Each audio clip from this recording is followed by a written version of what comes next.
अब हम chapter solution शुरू कर रहे हैं। इसमें +1 के काफी कॉन्सेप्ट इंटरफेयर करेंगे, तो वो सारे मैं कोशिश करूंगी आज पकड़ूं और उनको क्लैरिफाई करूं। तो नाउ सॉल्यूशंस पे अगर मैं आऊं तो सबसे पहले वर्ड सॉल्यूशन का मतलब क्या होता है? It is nothing but a mixture. Solution का मतलब सिर्फ मिक्सचर है। जो मिक्सचर आप पढ़ते हैं 11th क्लास में, मिक्सचर क्या होता है? किन्हीं भी दो चीजों को होमोजीनियसली अगर आप मिक्स कर दो तो उसको कहते हैं होमोजीनियस मिक्सचर। होमोजीनियसली मिक्स करने का मतलब क्या है? बराबर। कि मेरे को पूरे सॉल्यूशन में एक ही फेज दिखे, जैसे कि पानी के अंदर चीनी या पानी के अंदर नमक। लेकिन कोई दो चीजें अगर हेट्रोजीनियसली मिक्स हो, यानी जैसे चीनी और मिट्टी को मैं कितना ही मिक्स कर लूं मुझे दिख जाएगा एक साइड चीनी थोड़ी ज्यादा है, कहीं सैंड है, कहीं चीनी कम है। तो जब मुझे दो फेजेस क्लियरली दिख रहे हैं, नॉट यूनिफॉर्म, उसको हम कहते हैं कौन सा मिक्सचर? Heterogeneous mixture. और जहां पर दो चीजें रिएक्ट ना करके बिल्कुल होमोजीनियस मिक्सचर बना रही हैं, उनको कहते हैं होमोजीनियस मिक्सचर। या इन दोनों के लिए अब क्या मैं सॉल्यूशन वर्ड इस्तेमाल कर सकती हूँ? नहीं। पहले तो मैंने मिक्सचर बोला। मिक्सचर होता है दो चीजों को मिक्स कर दिया। Homogeneous, heterogeneous. होमोजीनियस का मतलब क्या है? सिंगल फेज, एक जैसा दिखता है पूरा। और हेट्रोजीनियस का मतलब क्या है? एक जैसा नहीं दिखता, कहीं कोई कंपोनेंट ज्यादा है, कहीं कोई कंपोनेंट कम है। होमोजीनियस मिक्सचर्स को हम इस चैप्टर में पढ़ेंगे, जिसे कहा गया टेक्निकली सॉल्यूशंस। तो हम जो सॉल्यूशन चैप्टर पढ़ रहे हैं उसमें ये क्वालिटी आप अगेन आपको कहां ट्रिक किया जाएगा? आपको सबसे पहले इसकी डेफिनेशन पे ट्रिक किया जाएगा। भूल जाओगे कि सॉल्यूशन तो होमोजीनियस मिक्सचर है। मिक्सचर माने दो चीजें जो मिक्स की जा रही हैं वो केमिकली रिएक्ट नहीं करेंगी, एक दूसरे से वो रिएक्ट कर ही नहीं सकती, वो सिर्फ यूनिफॉर्मली मिक्स होंगी। क्लियर इतना? चलिए अब हम शुरू करते हैं। यानी आज के बाद मैं ट्रू सॉल्यूशन, क्योंकि कुछ टाइम बाद आपके पास स्यूडो सॉल्यूशंस भी आएंगे। ट्रू सॉल्यूशन किसको बोलूंगी? हर वो चीज जिसका होमोजीनियस मिक्सचर के जो जो होमोजीनियस मिक्सचर कहला सकता है, उस कैटेगरी में आ जाता है, उसको हम कहेंगे ट्रू सॉल्यूशन। स्यूडो सॉल्यूशन बहुत मिलेंगी धीरे धीरे आपको अपने सामने, वो हम बात करेंगे तब। तो होमोजीनियस मिक्सचर वर्ड में, ट्रू सॉल्यूशन वर्ड में क्या चीजें छुपी हुई हैं, साइलेंट फीचर्स क्या हैं, पहले मैं उसकी बात करूं। क्योंकि इस चैप्टर में थ्योरेटिकल पार्ट काफी ज्यादा होगा। न्यूमेरिकल तो जो है सो है, वो डिफिकल्ट नहीं है। थ्योरेटिकल पार्ट, कॉन्सेप्ट्स बहुत हैं इसके अंदर। तो सबसे पहली चीज, हर वो सॉल्यूशन आप ट्रू सॉल्यूशन बोल सकते हो जिसके पार्टिकल्स को अलग अलग आप अपनी आंखों से ना देख पाओ, अनएडेड आई। आप एक मैग्नीफाइंग ग्लास लेके पहुंच गए, आप माइक्रोस्कोप के अंदर देख रहे हैं, तो बात अलग है, राइट? ब्लड क्या होगा? होमोजीनियस की heterogeneous? Blood is not a solution ना, वो सोल्यूशन है ही नहीं। तो होमो और हेट्रो की तो बात ही खत्म होगी। ब्लड इज, बायो वाले बताएं, कोलॉइड। ब्लड एक कोलॉइडल है substance. Blood is not a solution, क्योंकि उसके अंदर बहुत सारी और चीजें हैं। उसके अंदर प्रोटीन्स हैं, उसके अंदर हॉर्मोन्स हैं, उसके अंदर पता नहीं और क्या क्या है, शुगर है, बहुत कुछ है। ठीक है, ब्लड के अंदर जो शुगर है वो तो ट्रू सोल्यूशन होगी। Blood is 80% water. सिर्फ शुगर इन ब्लड में बात करूं तो वो तो चाहे सोल्यूशन हो जाएगी, लेकिन जब मैं ब्लड बोल रही हूँ तो मैं ब्लड की हर चीज, उसके अंदर आरबीसीज हैं, बहुत कुछ है। That is not a true solution, that is a colloidal solution. Colloidal के साथ सोल्यूशन अभी बोलना गलत होगा, I am sorry, that is a colloid. आपकी डे टू डे लाइफ में कोई ऐसी चीज जो, और non bio people, colloid words कभी सुना है लाइफ में? What do you mean by colloid? एक होता है सस्पेंशन, ये सुना होगा, मिट्टी बैठ जाए नीचे, उसको आप सस्पेंडेड पार्टिकल कहते हो। एक होता है आपके लिए ट्रू सोल्यूशन, एग्जैक्टली पूरा मिक्स हो जाए, उसको आप ट्रू सोल्यूशन कहते हो, चीनी मिक्स होगी। लेकिन कोलॉइड इन दोनों के बीच का होता है, सस्पेंशन और ट्रू सॉल्यूशन के बीच का। ट्रू सॉल्यूशन आपकी आंखों को दिख ही नहीं सकते, दो फेज। सस्पेंशन अनएडेड आंखों से आप देख लोगे, मिट्टी नीचे बैठ गई। इन दोनों के बीच का जो पार्टिकल साइज है उसको कहते हैं कोलॉइड। बादल कोलॉइड है, ब्लड कोलॉइड है। एग, अगर आप एग, रॉ एग को तोड़ के पानी के ग्लास में अच्छे से मिक्स कर दें, वो होमोजीनियस तो नहीं बनाता, लेकिन वो सस्पेंड भी नहीं होता। वो कुछ ओपेक सा, ट्रांसल्यूसेंट सा, नॉट एग्जैक्टली ओपेक, कुछ ट्रांसल्यूसेंट सा मिक्सचर मेरे को दिख जाता है। That is called as colloid. Coffee आप बीट करते होंगे घर पे, तो वो जो फूल जाती है, फ्लफी हो जाती है कॉफी, आपने बीट करी एयर उसके अंदर, that is also a colloid. जितनी भी जेल क्रीम्स आप यूज करते होंगे, चाहे वो हेयर जेल है या कहीं भी जेल की आप यूसेज देखते हैं, टूथपेस्ट में भी हो, दैट इज अ कोलॉइड। तो कोलॉइड सस्पेंशन और ट्रू सोल्यूशन के बीच की चीज होती है। तो पिछले सालों तक कोलॉइड पे पूरा एक चैप्टर था, जुलाई में काट दिया गया, सरफेस केमिस्ट्री, बहुत अच्छा चैप्टर था जिसमें इन चीजों को आप पढ़ते थे। अब वो जेई और नीट दोनों से काट दिया गया, एडवांस वाले बच्चों को पूरा चैप्टर जरूर पढ़ाया जाएगा। सो अब आपको और क्लैरिटी आएगी, हर चीज को जो दिख रही है सोल्यूशन नहीं बोल दोगे आप, सोचना पड़ेगा, क्या पता वो कोलॉइड हो, क्या पता वो सस्पेंशन हो। सस्पेंशन आप लोगों को नहीं सोचना पड़ता, बट ट्रू सोल्यूशन आपको एक बार ठहराव से सोचना पड़ेगा कि मेरे को तो लग रहा था blood is a true solution, but blood is colloid. तो थोड़ा इंफॉर्मेशन आपके पास होनी चाहिए, वही इंफॉर्मेशन का काम आज का है। सॉल्यूशन के पार्टिकल्स कभी सेटल डाउन नहीं होंगे, कुछ ही कर लीजिए, ग्रेविटी उन पे लग के उनको नीचे नहीं बैठाएगी, ना ऊपर तैरेंगे। हल्के हो तो ऊपर तैर जाएं, जैसे दूध में क्रीम उबाला तो ऊपर तैर गई। तो गर्म दूध के अंदर जो क्रीम है अब वो सोल्यूशन नहीं रही, ठंडे में तो थी फैट, अब मैं फिर वही जा रही हूँ, fat in milk is not solution, it is again colloid, right. तो आपको बहुत अब सोचना पड़ेगा कि ट्रू सोल्यूशन हर चीज को आप नहीं बोलोगे जब तक ये सारी चीजें ना तय हो जाएं कि अगर आप ट्रू सोल्यूशन की बात करेंगे तो उसके कभी सेटल डाउन नहीं होते, उसके कंपोनेंट्स नॉन रिएक्टिव होते हैं, ऑफ कोर्स नॉन रिएक्टिव होंगे, ये तो पहली बात ही होगी, तो 9 से ही पता है मिक्सचर का मतलब। सॉल्यूशन में मेजर कंपोनेंट को अक्सर अक्सर है, ये हमेशा नहीं, सॉल्वेंट बोला जाता है। माइनर पार्टनर को, छोटे पार्टनर को हमेशा क्या बोला जाता है, सोल्यूट। तो मैं सॉल्यूशन का पहला एग्जांपल आपके पास, पहला ही थोड़ा सा चैलेंजिंग ले लेती हूँ। पहला एग्जांपल आपके पास सॉल्यूशन का है जो गोल्ड हम ज्वेलरी में इस्तेमाल करते हैं। It is not 24 carat gold, क्योंकि ये ब्रिटल होता है, मतलब not exactly brittle, malleable ductile तो है, लेकिन इसको मैं डिजायर्ड शेप में नहीं कन्वर्ट कर पाती अगर इसमें मैं थोड़ा सा सिल्वर या कॉपर ना मिलाऊं, और होमोजीनियस होता है। गोल्ड का कोई भी ज्वेलरी आर्टिकल देख लीजिए, ऐसा नहीं होगा कि उसमें कहीं गोल्ड की कॉम्पोजिशन ज्यादा और दूसरे टुकड़े में उसकी गोल्ड की कॉम्पोजिशन कम है, इट इज कंप्लीटली होमोजीनियस, एक जैसा। तो सॉल्यूशंस सॉलिड भी होती हैं, इसीलिए सबसे पहला एग्जांपल मैं सॉल्यूशन का वो ले रही हूं जो आपके दिमाग में कभी आएगा भी नहीं। आप सॉल्यूशन के नाम पे पानी में नमक और चीनी से ऊपर नहीं उठे हैं, हमने ही नहीं उठने दिए। गोल्ड के अंदर सिल्वर या कॉपर का मिक्सचर होना, that is solution. Brass, bronze, ये जितने भी अलॉयज हैं, they all are homogeneous mixture. तो सॉल्यूशन के साथ जो लिक्विड हमारे दिमाग में घुसा हुआ है उसको बाहर निकाल दीजिएगा। अब तक आप कहते थे एयर इज अ मिक्सचर, अब हम एयर में भी ढूंढेंगे कि क्या एयर के अंदर सॉल्यूशन है कोई, कोलॉइड भी हो सकता है, सॉल्यूशन भी, वो हम तब बात करेंगे जब एग्जांपल्स आएंगे, राइट। सो सॉल्यूशन का क्रिस्टल क्लियर मतलब आपको पता चलना चाहिए, सॉल्यूशन सिर्फ लिक्विड नहीं होती, पहली बात ये गैशियस भी होती है, सॉलिड भी होती है। तो ये खूबियां थी सॉल्यूशन की। जो मैंने साइलेंट फीचर्स लिखवाए वो मेरे किस काम के हैं, वो मेरा शौक था पढ़ाना या वो आपके यूज में भी आएगा? तो आपके यूज में कहाँ आएगा? एक क्वेश्चन मैंने पास्ट ईयर से ही उठाया है, NaOH इनमें से किसके साथ सॉल्यूशन बना सकता है? 4 ऑप्शन ये थे। अब ये बड़ा सिंपल सा क्वेश्चन है और हम इसको जिम्मे डाल देते हैं +1 में, कहीं एसिड बेस जहां पढ़ा है, एसिड बेस तो इक्विलिब्रियम में पढ़ा है, हाय हाय इक्विलिब्रियम तो हमको आता नहीं, वो तो वैसे ही टफ था, हमारे पल्ले ही नहीं पड़ा, छोड़ देंगे। एसिड और बेस चाहे कहीं पढ़ा हो, लेकिन यहाँ आप क्या पढ़ रहे हैं? आप, मैं आपसे पूछ नहीं रही अभी, तो मैं आपको सिर्फ कम्युनिकेट कर रही हूँ, पूछने का काम मेरा टेस्ट कर लेगा कि आपके पास जो NaOH की सोल्यूशन बननी है, NaOH क्या है? एक बेस, बेस एसिड से very very speedily, instantaneously react करता है, तो भूल जाइए वो सोल्यूशन बनाएगा। बेस और एसिड तो सॉल्ट बनाएंगे, केमिकल रिएक्शन जहां हो गया वहां सोल्यूशन नहीं बनती। लेकिन ammonia is a lowest base, ये एक बेस है, अमोनिया एक बेस है। किसी को नहीं पता ये अमोनिया क्यों बेस है, आज तो मान लो ये बेस है। अमोनिया इज अ बेस, एक बेस दूसरे बेस के साथ कभी रिएक्ट नहीं कर सकता, मिक्स ही हो सकता है। तो इसका आंसर होगा NaOH अमोनिया के साथ ट्रू सॉल्यूशन बनाएगा, बना सकता है। चारों ऑप्शन में से ये करेक्ट ऑप्शन मेरे पास आ गया। और एज पर latest pattern both NEET JEE आपकी इनऑर्गेनिक की कवरेज बहुत ज्यादा हो रखी है, तो क्लियर है ये।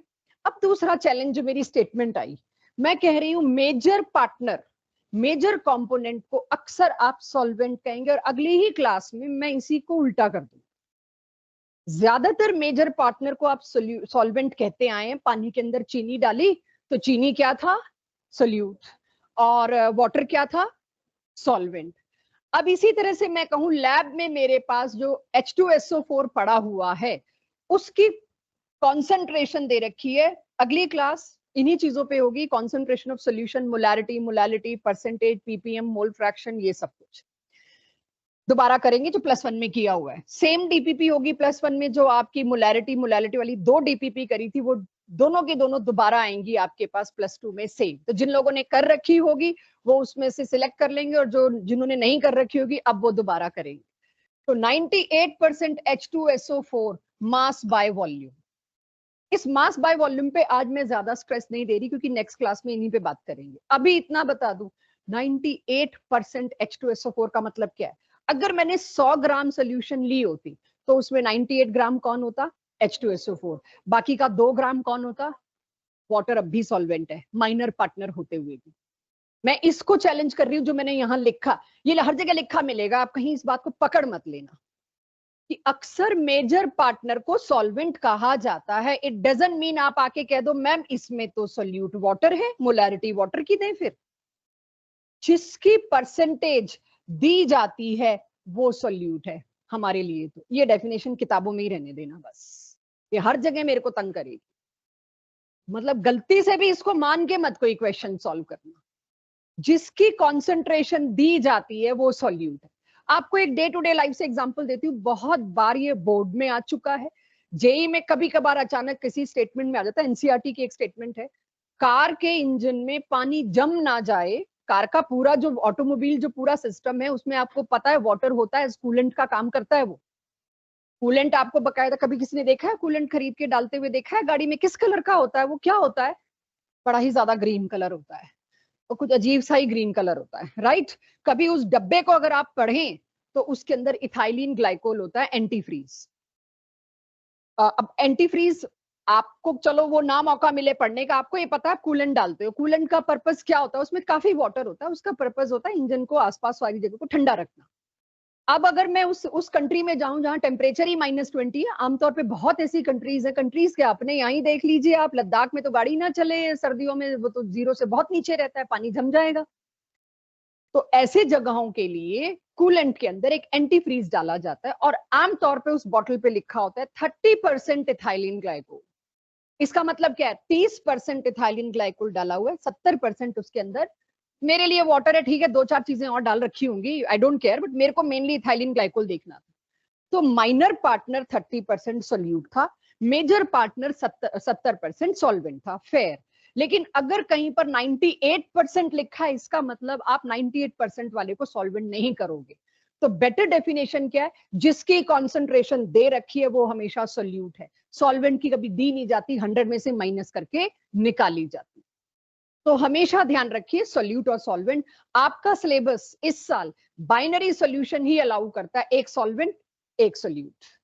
ट्राइनरी और वो सारे आपके सिलेबस में नहीं है, वो आगे हायर एजुकेशन में लेके जाते हैं।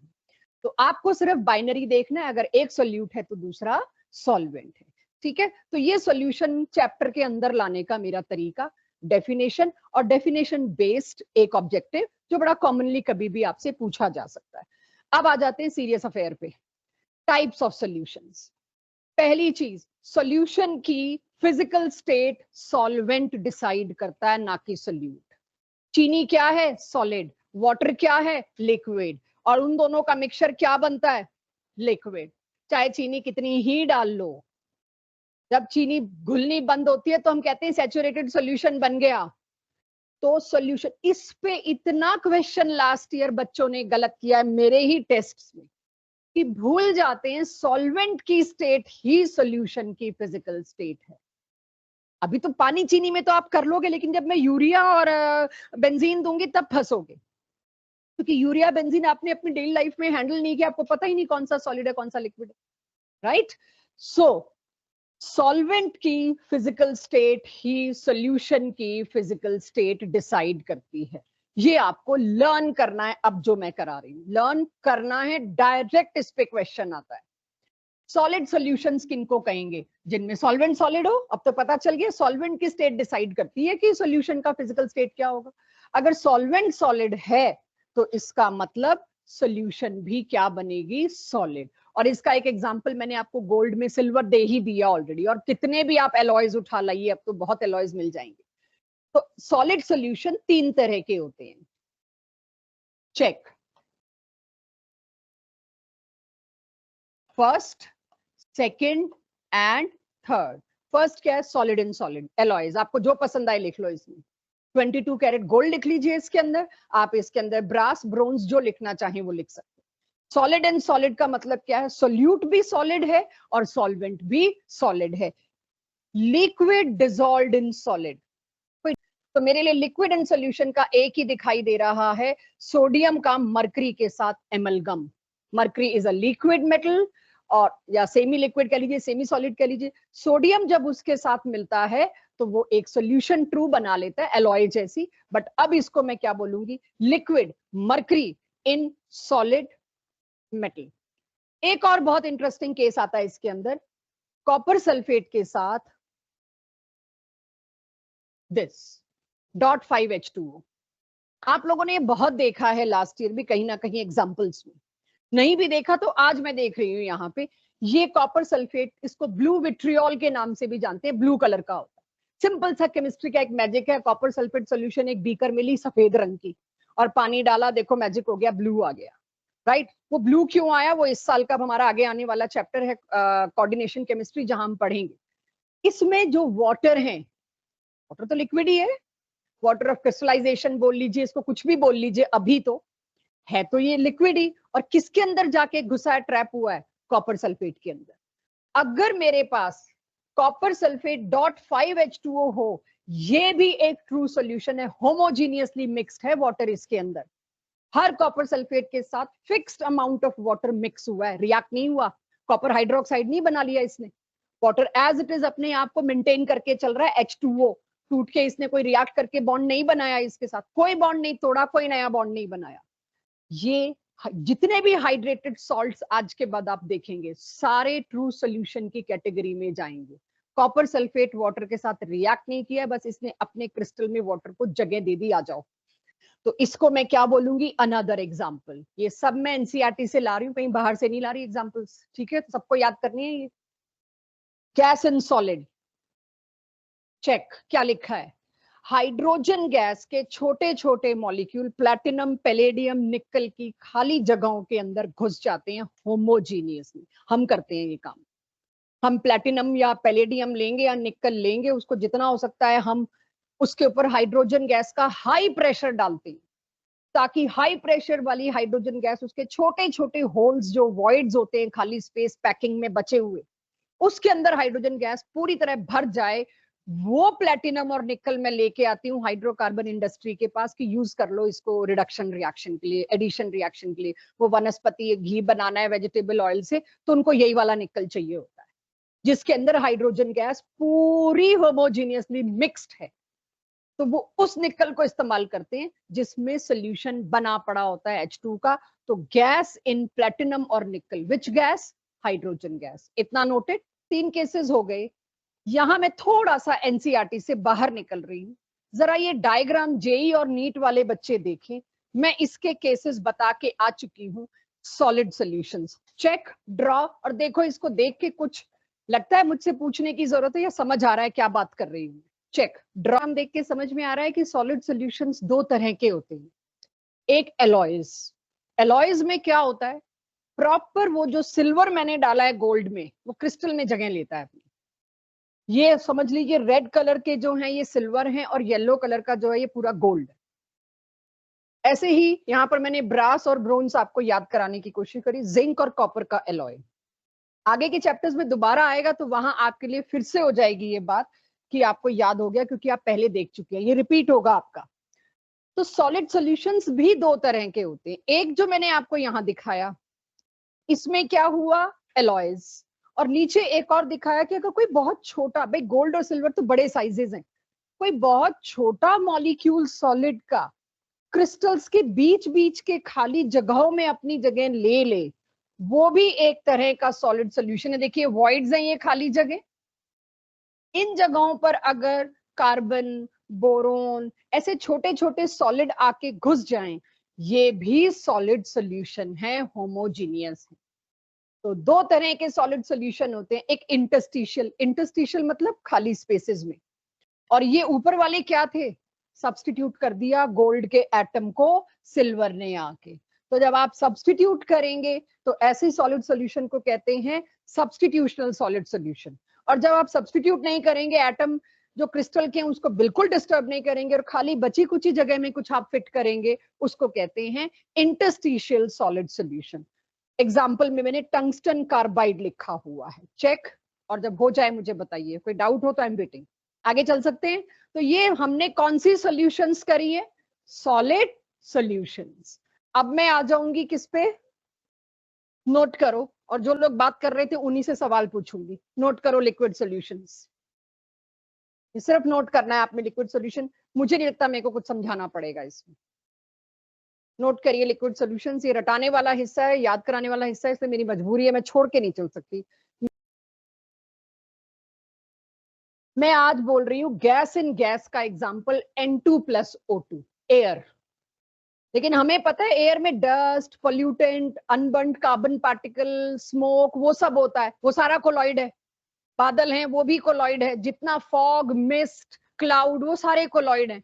मैं बात कर रही हूँ सिर्फ नाइट्रोजन और ऑक्सीजन कंपोनेंट की। जैसे मैंने ब्लड के लिए बोला, अकेले ब्लड को बोलोगे तो वो कोलॉइड होगा, लेकिन सिर्फ ब्लड में मैं अगर शुगर की बात करूं तो वो मेरे लिए ट्रू सॉल्यूशन होगा। Same is here, air is not a true solution but N2+O2 is a true solution, जो कि एयर का 99% का कंट्रीब्यूशन है। तो एयर गैशियस सॉल्यूशन करिए, फिर जरा काम के पार्ट पे आते हैं। ये तो मेरे को लर्न कराना था, इसीलिए मेरे लिए लिखना जरूरी है। पूरा टेबल दे रखा है एनसीईआरटी में। लिक्विड नाइट्रोजन, अकेला नाइट्रोजन है, वो मिक्सचर है ही नहीं। वो तो मैंने नाइट्रोजन को बहुत लो टेम्परेचर पे ले जाके प्योर रखा हुआ है, that is pure compound, that is not a solution at all. Solution के लिए दो चीजें जरूरी है। सॉल्युबिलिटी का मतलब क्या होता है? अगर मैं एक लेमैन टर्म में पूछूं सॉल्युबिलिटी का मतलब क्या होता है, तो क्या बोलोगे? कितना मैक्सिमम डिसॉल्व हो सकता है उसको कहते हैं जी ये इसकी सॉल्युबिलिटी है। लेकिन अब मेरे को कितना, किसमें, सब फिक्स करना पड़ेगा ना। तो मेरे साथ साथ लिखिए और समझिए, मैक्सिमम कितना सोल्यूट है जो कि डिसॉल्व किया जा सकता है किसी फिक्स्ड अमाउंट ऑफ सॉल्वेंट पे। मैं आपको ये बता दूं, आज के टेस्ट में आप गलती करोगे तो इसी में करो। मैक्सिमम कितना सोल्यूट डिसॉल्व किया जा सकता है किसी स्पेसिफिक अमाउंट ऑफ सॉल्वेंट, और वो स्पेसिफिक फिक्स कर रहे हैं आज स्टैंडर्ड 100 ग्राम। यानी अगर आपको 4 चीजों की सॉल्युबिलिटी कंपेयर करनी है ना बच्चों, तो आपको 4 बीकर तैयार करने होंगे, चारों में 100 ग्राम ही वाटर हो।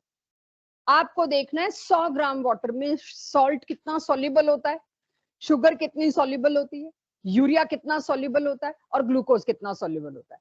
चारों के लिए आपको टेम्परेचर भी फिक्स रखना पड़ेगा, क्योंकि गर्म करने में तुम्हें पता है अक्सर सॉल्युबिलिटी बढ़ जाती है। और चारों में मेरे को सॉल्वेंट का अमाउंट भी फिक्स करना पड़ेगा, और ये एक स्टैंडर्ड तरीका है। मैंने एसआई नहीं बोला, राइट? मैंने एसआई नहीं बोला क्योंकि एसआई में तो किलोग्राम आता है। एक स्टैंडर्ड बना हुआ है, जैसे वॉल्यूम के लिए स्टैंडर्ड है लीटर ले लो, केमिस्ट्री मिलीलीटर ले लो, एसआई थोड़ी है वो। उसी तरह से सॉल्युबिलिटी आज के बाद, आपको याद हो इक्विलिब्रियम में केएसपी के क्वेश्चन थे सॉल्युबिलिटी प्रोडक्ट के, वहां पर भी अगर कोई सॉल्युबिलिटी मांगेगा आपको पर 100 ग्राम की डिमांड हो सकती है, क्योंकि ये एक बाय डिफॉल्ट स्टैंडर्ड बना हुआ है। सो सॉल्वेंट कितना फिक्स कर दिया मैंने, 100 ग्राम। इतनी लंबी चौड़ी डेफिनेशन का शॉर्ट मुझे ये जमता है। कितने ग्राम इन 100 ग्राम, कितने ग्राम ऑफ सोल्यूट इन 100 ग्राम। कहीं मोल्स हो जाएगा, कहीं ग्राम्स हो जाएगा, इसके अलावा तो कुछ नहीं हो सकता सोल्यूट का। तो ग्राम इन 100 ग्राम और मोल्स इन 100 ग्राम, जो समझ आए वो आप पकड़ लीजिए। बट अब ये होगा, अब सॉल्युबिलिटी किन किन फैक्टर्स पे डिपेंड करती है, इसी पर आपकी एनसीईआरटी में अलग अलग टॉपिक्स हैं। आज मैं पहले 2 टॉपिक खत्म करने की कोशिश करूंगी, ये टॉपिक अगली क्लास में जाएगा। नेचर ऑफ सॉल्वेंट भी आज ही हो जाएगा। प्रेशर जिसपे स्टार लगाया, ये पूरा अगली क्लास, अगली डीपीपी होगी हेनरीज लॉ, जहां से आपको लिए बिल्कुल नए टॉपिक शुरू हो जाएंगे। आज तो सारी +1 की छोटी छोटी चीजें मैं मिक्स करूंगी अब। सो फैक्टर किन किन पे डिपेंड करता है, आप थोड़ी देर के लिए पेन छोड़ दीजिए। ठीक है, कर लेना note. Nature of solute, nature of solvent, पहले मैं इन दोनों को पकड़ना चाहूंगी। अच्छा, कुछ एक दो इंटरेस्टिंग चीजें मैंने लिख रखी हैं, कई बार हमसे मिस हो जाती हैं। ये मैं पहले बता चुकी हूँ, फिजिकल स्टेट ऑफ सोल्यूशन किस पे डिपेंड करता है, सॉल्वेंट पे। ये अब आपको याद रहेगा, बस पहली बार के लिए मुझे बताना पड़ता है, क्योंकि यही देखा है पिछले सालों में बच्चे इस बात पे ग्राफ गलत सिलेक्ट कर लेते हैं। थोड़ा एक आधा ग्राफ आएगा इसमें, और काफी डिफिकल्ट क्वेश्चन में ये बात हेल्प कर जाती है। दो सॉलिड मिलके क्या कभी लाइफ में लिक्विड सोल्यूशन बना सकते हैं? Yes, rarest of rare thing.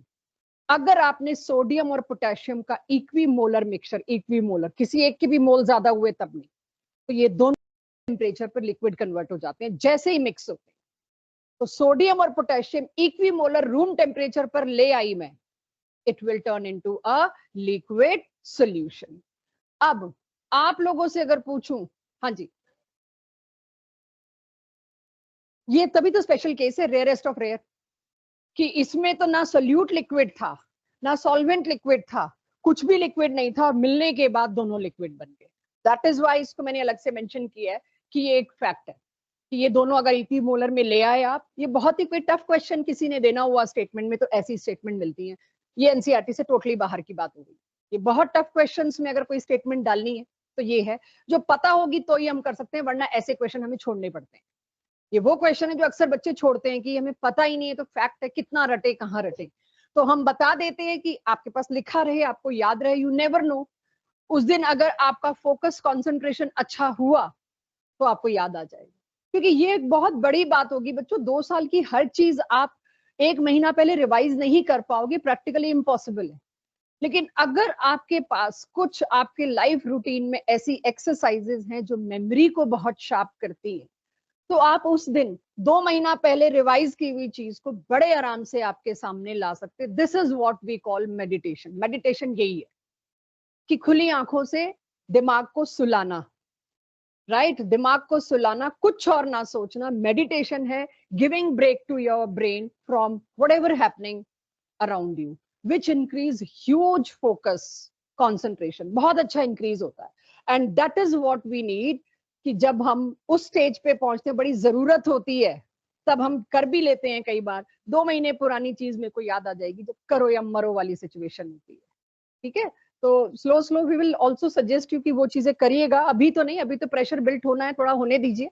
सो मेरे को अब सोल्यूट और सॉल्वेंट पे बात करनी, जिसमें थोड़ी देर आपका पेन नहीं चाहती, मैं भी अपना पेन थोड़ी देर इस्तेमाल नहीं करती, कुछ चीजें सुनिएगा, +1 से उठा के लाती हूँ।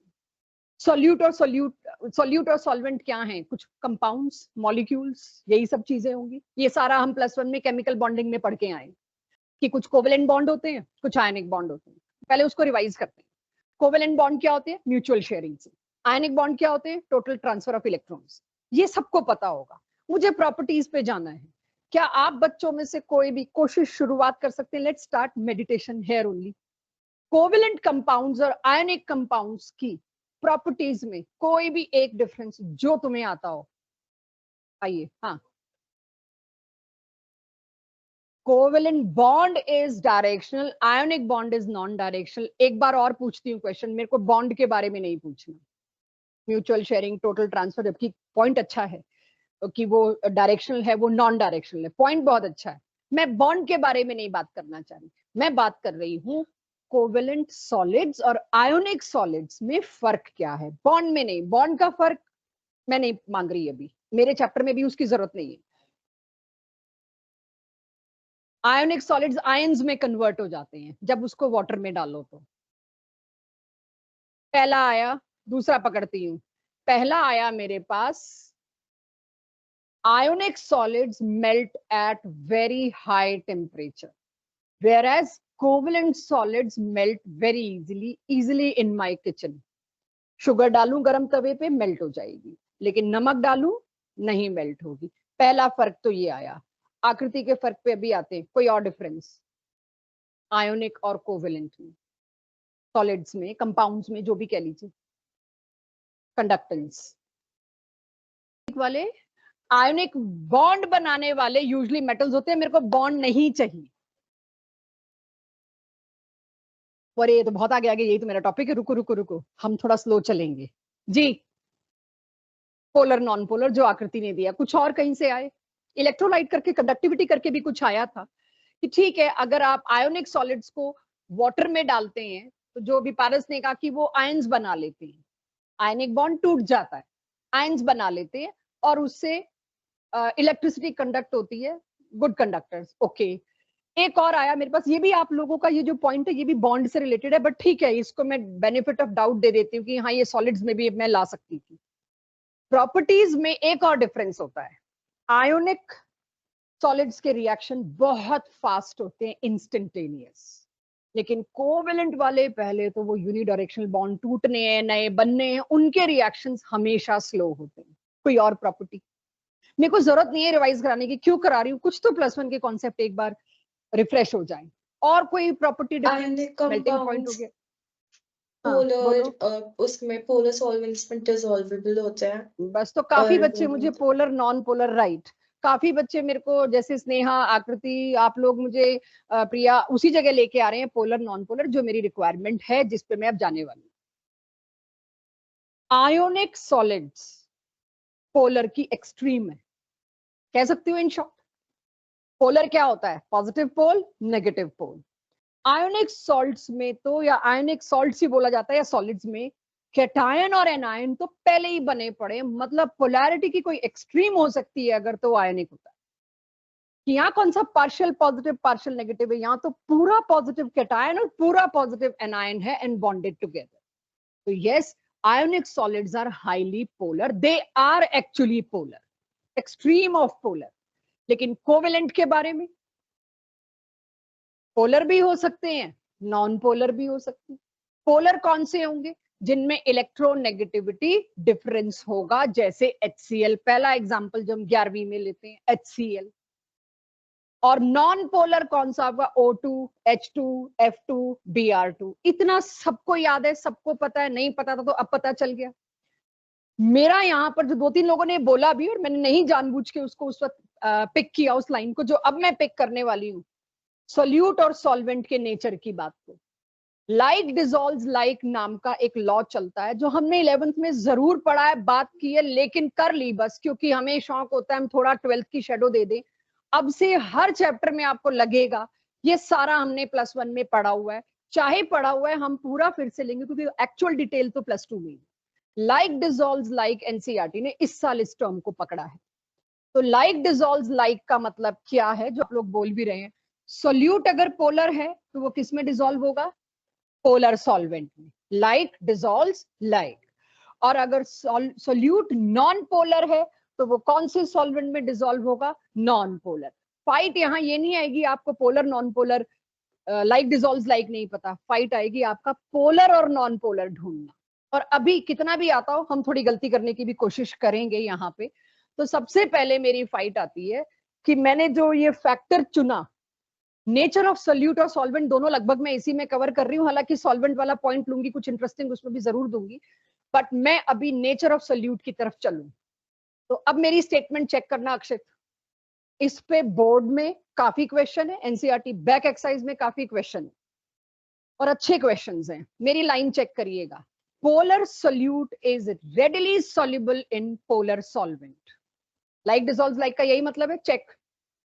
सोल्यूट अगर मैंने पोलर लिया, दौड़ के सॉल्युबल होगा पोलर सॉल्वेंट में, लेकिन सोल्यूट अगर मैंने पोलर ले लिया और नॉन पोलर सॉल्वेंट दिया, वो सॉल्युबल नहीं होगा। इसको जरा एग्जांपल से समझते हैं। लाइक डिसॉल्व्स लाइक में आए हमने HCl लिया, पहला एग्जांपल है, आपको आंख खुलती है 11th में तो पोलैरिटी पे हम यही बोलते हैं, HCl, HBr, HI। जितने भी पोलर सोल्यूट्स हैं वो बड़ी खुशी से वाटर और अल्कोहल में, वाटर सबको याद रहेगा, अल्कोहल भूल जाओगे क्योंकि सॉल्वेंट के नाम पे वाटर से आगे हम बढ़ते ही नहीं है, अब बढ़ना पड़ेगा। कोई भी पोलर सॉल्वेंट आपको पिक करना अब आना चाहिए क्वेश्चन में, अगर गिवन हो वाटर से आगे बढ़िए और धीरे धीरे आगे हम आपको और एग्जांपल्स देते रहेंगे। आज जैसे मैंने अल्कोहल दे दिया, methanol, ethanol, propanol, butanol, phenol, कुछ भी दे दूं, सारे पोलर हैं। तो अल्कोहल भी तो ROH ही होता है, तो देखा जाए तो HOH वाटर और ROH क्या ही फर्क है, पोलर तो है ही दोनों, पार्शियल पॉजिटिव नेगेटिव क्रिएट हो रहा है। तो वाटर के अंदर HCl टपाक से सॉल्युबल होगा, लेकिन अगर इसी HCl को मैं बेंजीन या कार्बन टेट्राक्लोराइड में डालूं, नहीं होगा सॉल्युबल, राइट? क्यों नहीं होगा? बेंजीन क्यों नॉन पोलर है बताएंगे? प्रिया, बेंजीन क्यों नॉन पोलर है? Why benzene is non polar? Arjun, आर्जा, क्यों बेंजीन नॉन पोलर है? पता कैसे चला मेरे को? इसमें नॉन पोलर बॉन्ड्स है। बेंजीन का फॉर्मूला बोलना, C6H6। तो कार्बन और हाइड्रोजन तो डिफरेंट है, how they can make non polar bond? Carbon और हाइड्रोजन में बॉन्ड तो बना हुआ ही है बेंजीन का, अगर मैं थोड़ा सा कोशिश करूं स्ट्रक्चर सोचने की तो। और रेजोनेंस हो गई, वो साइड में गई। मेरे को सिर्फ इतना बताओ, क्या ये बॉन्ड पोलर नहीं है? बेंजीन देखती रेजोनेंस में मत लपको, अब बड़े हो गए हो। अर्जुन, प्रिया, कार्बन और हाइड्रोजन दो डिफरेंट है, जैसे हाइड्रोजन और क्लोरीन डिफरेंट थे HCl में, तो पोलैरिटी थी। जब भी कोई दो डिफरेंट एटम्स कंबाइन करेंगे, एक पार्शियल पॉजिटिव होगा, एक पार्शियल नेगेटिव होगा, क्योंकि इलेक्ट्रोनेगेटिविटी डिफरेंस है। लेकिन बेंजीन में कार्बन और हाइड्रोजन दो ही चीजें हैं। तो आप तीनों बच्चे, अर्जुन, आर्जा, प्रिया, क्यों भाई बेंजीन क्यों पोलर नहीं है? मैंने क्यों लिख दिया नॉन पोलर में? आंसर हो तो कैसे जस्टिफाई करोगे? यस, कार्बन और हाइड्रोजन में नाम मात्र इलेक्ट्रोनेगेटिविटी डिफरेंस है। डिफरेंट होते हुए भी ये पोलैरिटी नहीं शो कर रहे, लड़ाई नहीं कर रहे, मेरे पास आए इलेक्ट्रॉन की मेरे पास आए, क्योंकि इनका इलेक्ट्रोनेगेटिविटी डिफरेंस ही नहीं है। दोनों कह रहे हैं बीच में ही रख लेते, तो ना किसी पे पार्शियल पॉजिटिव आया, ना किसी पे पार्शियल नेगेटिव आया। बेंजीन और CCl4 नॉन पोलर हैं। तो आपकी फाइट आती है अगर, तो केमिकल बॉन्डिंग चैप्टर में पोलैरिटी और नॉन पोलैरिटी के ऊपर आती है। थोड़ा सा टेक और लूंगी इस चीज पे बच्चों, एक दो लोगों से। कार्बन टेट्राक्लोराइड, कार्बन और क्लोरीन के बीच में इलेक्ट्रोनेगेटिविटी डिफरेंस 0 नहीं है। मुझे पता है आप लोगों को आता है, मुझे नहीं आता, मैं अपनी रिवीजन कर रही हूँ, ठीक है? कार्बन और क्लोरीन के बीच में अच्छा खासा इलेक्ट्रोनेगेटिविटी डिफरेंस है, फिर भी मैं इसको नॉन पोलर में सहज क्यों रखे बैठी हूं? इस पे ये मैं बिल्कुल करेक्ट इंफॉर्मेशन दे रही हूं, इस पे पॉजिटिव और नेगेटिव चार्ज आएगा। तो सहज, हमने यहाँ पे मिस किया इस डिटेल को, राइट? अगर देखें तो polar bond is a vector quantity. उसका मेजर हम कैसे निकालते हैं? डायपोल मोमेंट से। Dipole moment is a vector quantity, और इसमें एक एरो और एक टेल बनता है। एरो का हेड दिखाता है इसकी डायरेक्शन, तो इसका डायपोल इस डायरेक्शन में, इन तीनों का डायपोल का नेट सम इस डायरेक्शन में comes out to be equal and opposite, and it cancels out. That's why net dipole moment is 0। अब मैंने 4-5 से पूछ के सिर्फ ये बताया कि ये टॉपिक हमको चाहिए। पर्पस क्या था? आप लोगों को अलर्ट मोड पे डालना, नोट कर लेना। जिनको भी यहां लगा मुझे नहीं आता है, वो लोग हमसे विद इन 10 डेज, इससे ज्यादा पेंडिंग हम रखते हैं तो वो भूल ही जाते हैं। तब तक ये चैप्टर बहुत बड़ा हो जाएगा, फिर आपको लगेगा पहले ये कर ले। जिसको भी केमिकल बॉन्डिंग का ये हिस्सा नहीं आता, पोलैरिटी और नॉन पोलैरिटी कैसे ढूंढते हैं, वो लोग आज जितना सुन सकें जरूर सुने। बाकी उनको एक दिन 1 घंटा सिर्फ हमारे साथ लगाना होगा। मुझे बताएंगे, मैं एक डेट आपको दूंगी, टाइम आपको दूंगी, उस टाइम पे आप लोगों को आना होगा। इसके बाद दोबारा का मौका रेयर होगा, आपके पास ही नहीं होगा, हमारे पास तो होंगे। तो किसी को भी लगे केमिकल बॉन्डिंग का ये हिस्सा करना है, तो this month is right time to do, ठीक है? तो पोलैरिटी नॉन पोलैरिटी ढूंढना एक अलग कहानी है जो केमिकल बॉन्डिंग चैप्टर से है। स्पेसिफिकली मैं आपको नीट वाले बच्चों को बता दूं, 3 क्वेश्चन इस चैप्टर से आ रहे हैं हर साल, मिनिमम 3। तो ये नीट वालों के लिए बहुत कीमती चैप्टर हो जाता है। 3 क्वेश्चन मतलब बड़ी बात हो जाती है। चलिए, तो पोलर और नॉन पोलर आप कैसे ढूंढेंगे वो कहानी अलग है, उसमें ट्रबल आएगी, नोट करिए और हमसे करिए। लेकिन अगर मैं बता दूं पोलर और नॉन पोलर, फिर तो कर लेंगे, ठीक है? चलिए, सो अब मैं कह सकती हूं कि HCl वाटर और अल्कोहल में क्यों सॉल्युबल है, और वो बेंजीन और CCl4 में क्यों सॉल्युबल नहीं है। और अगर आज के लिए मैं आपको बता दूं ये सॉल्वेंट पोलर है, तो आप बता सकेंगे मेरे को कौन कौन उसमें सॉल्युबल है, उनके लिए जिन्हें पोलर नॉन पोलर ढूंढना नहीं आता। Now once again, a very good statement. NaCl जो है वो वाटर में सॉल्युबल होगा। NaCl तो एक्सट्रीम ऑफ पोलैरिटी है, आयनिक बॉन्ड है वो तो एक्सट्रीम ऑफ पोलैरिटी है। मैं आपको भी नोट करने का मौका दूंगी, एक बार मुझे ये स्लाइड कंप्लीट करने दीजिए इन्फॉर्मेशन, फिर आप आराम से नोट करिए। तो NaCl तो हर पोलर सॉल्वेंट में सॉल्युबल होगा, वाटर या अल्कोहल। लेकिन अगर उसी NaCl को मैं एक और लिक्विड या गैस दे दूं, बेंजीन, फिर उसमें सॉल्युबल नहीं होगा, क्योंकि बेंजीन तो नॉन पोलर है। पोलर और नॉन पोलर कोई दोस्ती नहीं हो सकती, कोई सॉल्यूशन नहीं बन सकता, सॉल्युबल ही नहीं है। इसी तरह से आयोडीन और नेफ्थलीन, ये दोनों, आयोडीन और नेफ्थलीन, इन दोनों को इकट्ठे ले, दोनों में कॉमन है, दोनों सब्लाइम करते हैं, ठीक है। दोनों ही नॉन पोलर है, I2 Br2 H2, ये तो दो सिमिलर एटम है, इनमें तो क्या ही डिफरेंस आएगा, ये तो हमेशा ही नॉन पोलर है, कोई चार्ज ही नहीं आएगा। ये दोनों नॉन पोलर हैं, दोनों ही वाटर में सॉल्युबल नहीं। नेफ्थलीन बॉल्स का तो आपने यूज भी देखा हो कि वाटर में सॉल्युबल नहीं है, सब्लाइम कर जाता है, बात अलग है, वाटर में सॉल्युबल नहीं है, गायब हो जाता है कुछ दिनों में। अगर आप बेसिन्स में देखें, ये रखा होता है, कुछ दिनों में इवेपोरेट हो जाता है। इट डजंट मीन कि ये स्लो स्लो वाटर में सॉल्युबल हो रहा है, नहीं, ये वो अपना रूम टेम्परेचर पे इवेपोरेट हो रहा है, वाटर में सॉल्युबल नहीं होता।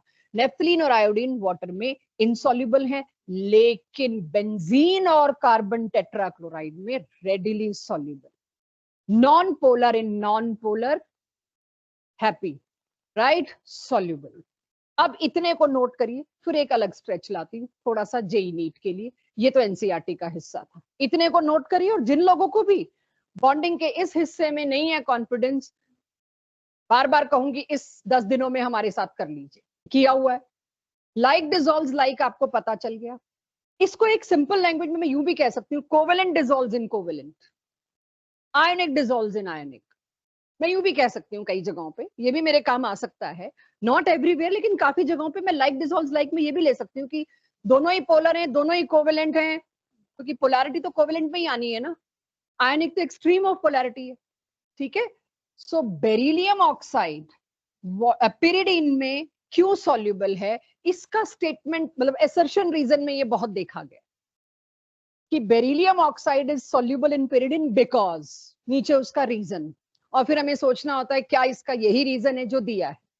तो पहले तो मैं इसके रीजन पे आऊं, बेरिलियम ऑक्साइड मैंने कैसे लिख दिया कोवेलेंट, क्या कोई मेरी हेल्प कर सकता है?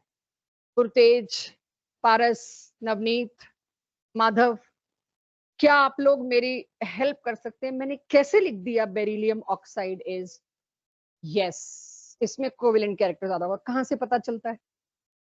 कोई रूल था, कोई थ्योरी थी? हाँ, कैलकुलेट करते हैं, कहां से? फजांस।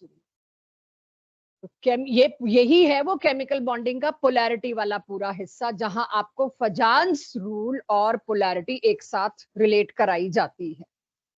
फजांस रूल से मेरे को पता चला बीईओ है। जिसको फजांस रूल नहीं आता उसे अगेन पोलैरिटी वाले लेक्चर के लिए नोट करना है कि फजांस रूल मेरे को चाहिए, बहुत आना है 12th में। तो फजांस रूल से मेरे को पता चल रहा है कोवेलेंट है। मैं आपको भी लिख के दे रही हूँ कोवेलेंट, क्योंकि मेरी बहुत इस वक्त ऑडियंस ऐसी होगी शायद जिनको फजांस रूल भूल गया होगा और उनको एक दिन चाहिए उसके अंदर घुसने के लिए। इन शॉर्ट, छोटा कैटायन, छोटा एनायन, दोनों अगर छोटे हैं तो ज्यादा पोलराइजेशन, ज्यादा कोवेलेंट कैरेक्टर। बेरिलियम अपने ग्रुप में शायद सबसे ऊपर आता है, बेरिलियम के नीचे कौन आता है? मैग्नीशियम। तो बेरिलियम अपने ग्रुप में सबसे ऊपर, और ऊपर छोटे होते हैं, नीचे जाते थे बड़े होते हैं।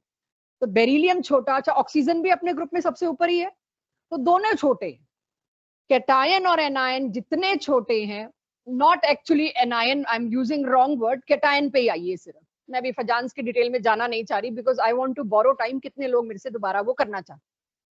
सो छोटे कैटायन जितने भी होंगे, छोटे एटम्स पॉजिटिव चार्ज वाले जितने भी होंगे, उनके कंपाउंड, आज गांठ बांध लीजिए, फजांस रूल याद रहे या ना रहे, असल तो एक बात याद रहनी चाहिए, फजांस रूल तो आपको बताने का तरीका है, काबू में लेने का, कि आ जाओ पढ़ लो।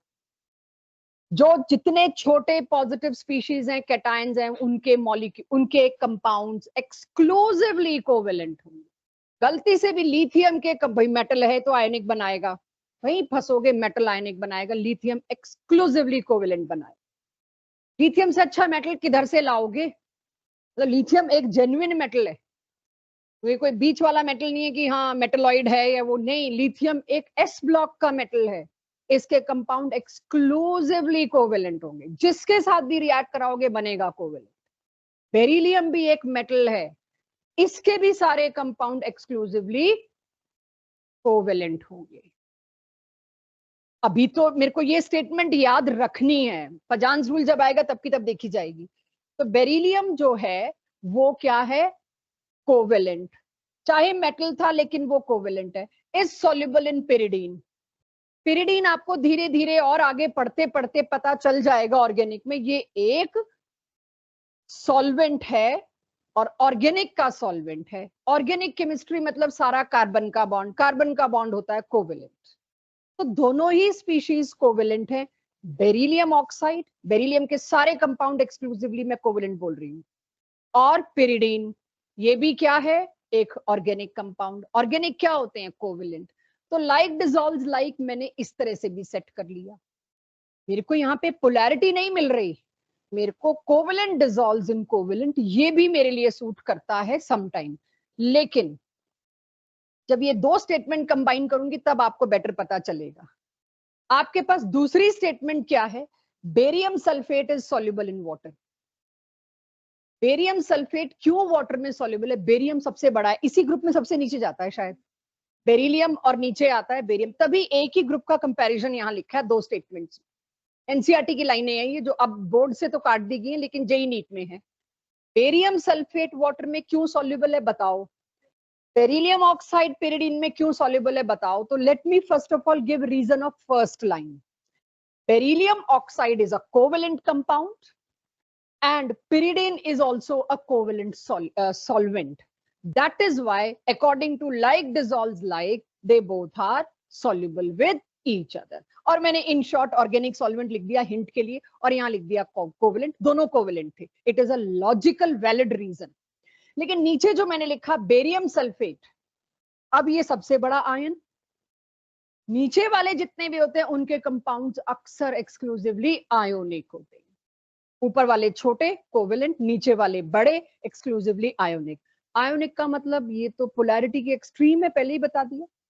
आयोनिक नेचर मतलब पोलैरिटी तो एक्सट्रीम पे पहुंचने लगी।